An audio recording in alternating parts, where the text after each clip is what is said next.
اعوذ باللہ من الشیطان الرجیم بسم اللہ الرحمن الرحیم سورہ حجرات کی آخری آیت پڑھ رہا ہوں۔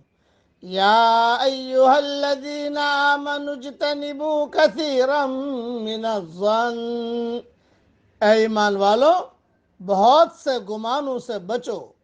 ان بعد الظن اثم، کیونکہ بعض گمان گناہ ہوتے ہیں۔ وَلَا تَجَسَّسُوا، اور ٹوہ میں نہ لگو۔ وَلَا يَغْتَبْ بَعْضُكُمْ بَعْضًا، اور تم میں سے کوئی کسی کی غیبت نہ کرے۔ أَيُحِبُّ أَحَدُكُمْ أَن يَأْكُلَ لَحْمَ أَخِيهِ مَيْتًا فَكَرِهْتُمُوهُ، کیا تم میں سے کوئی اس بات کو پسند کرے گا کہ وہ اپنے مرے ہوئے بھائی کا گوشت کھائے؟ اس کو تم خود ناگوار سمجھتے ہو۔ وَاتَّقُوا اللَّهَ، اور اللہ سے ڈرو۔ إِنَّ اللَّهَ تَوَّابٌ رَحِيمٌ، بے شک اللہ معاف کرنے والا رحم کرنے والا ہے۔ یا ایہا الناس انا خلقناکم من ذکر و انثی، اے لوگو ہم نے تم کو ایک مرد اور ایک عورت سے پیدا کیا۔ وَجَعَلْنَاكُمْ شُعُوبًا وَقَبَائِلَ لِتَعَارَفُوا، اور تم کو قوموں اور خاندانوں میں تقسیم کر دیا تاکہ تم ایک دوسرے کو پہچانو۔ ان اکرمکم عند اللہ اتقاکم، اللہ کے نزدیک تم میں سب سے زیادہ عزت والا وہ ہے جو سب سے زیادہ پرہیزگار ہے۔ ان اللہ علیم خبیر، یقیناً اللہ جاننے والا خبر رکھنے والا ہے۔ مختصر تشریح سن لیجیے اس کی، یعنی کسی مسلمان بھائی کی کسی کے سامنے برائی کرنا ایسے ہی ہے جیسے مردار بھائی کا گوشت کھانا۔ مردار بھائی کا گوشت کھانا تو کوئی پسند نہیں کرتا، لیکن غیبت لوگوں کی نہایت مرغوب غذا ہے۔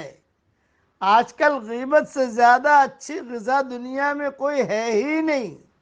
ہر گھر اس غذا سے بھرا ہوا، ہر مسجد اس غذا سے بھری ہوئی، ہر مدرسہ، اکثر نہیں کہہ رہا، ہر کوئی بھی بچہ ہوگا، شاید اللہ جانے کوئی ہوگا آسمانوں پر کوئی مدرسہ یا ایسا کوئی خانقاہ ایسی کہ جہاں غیبت نہ ہوتی ہو۔ غیبت کے بغیر تو زندگی گزر ہی نہیں سکتی۔ آج کل یہ حال ہے، اور حرام ہے سب جانتے ہیں۔ حرام ہونے کے باوجود حرام کو کرنا یہ بہت خطرناک ہے۔ یہ تفصیل فقہی کتابوں میں دیکھ لیجئے گا۔ اس لیے یہ مرغوب غذا جو ہے نا غیبت، اس کو چھوڑیے اور اپنی صحیح غذا پر آدمی آئے اور اللہ تعالیٰ سے معافی مانگے۔ غیبت بہت بڑا، اس اکبر الکبائر کہا جاتا ہے۔ دوسرا کہ آدم حوا علیہ السلام سے، یعنی تم سب کی اصل ایک ہی ہے، ایک ہی ماں باپ کی اولاد ہو۔ مطلب ہے کہ کسی کو محض خاندان اور نسب کی بنا پر فخر کرنے کا حق نہیں ہے، کیونکہ سب کا نسب حضرت آدم علیہ السلام سے جا کر ملتا ہے۔ اس لیے اللہ کے یہاں تو وہی متقی ہے، جو اللہ کے یہاں بڑا وہی ہے جو تقوی والا ہو۔ اس لیے اللہ تعالیٰ سے تقوی ہمیں مانگتے رہنا چاہیے۔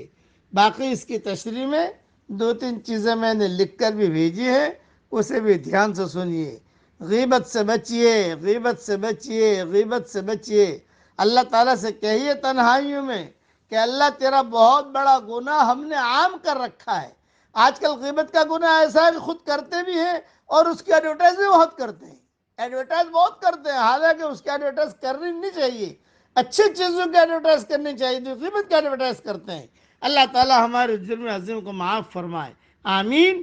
وآخر دعوانا ان الحمد للہ رب العالمین۔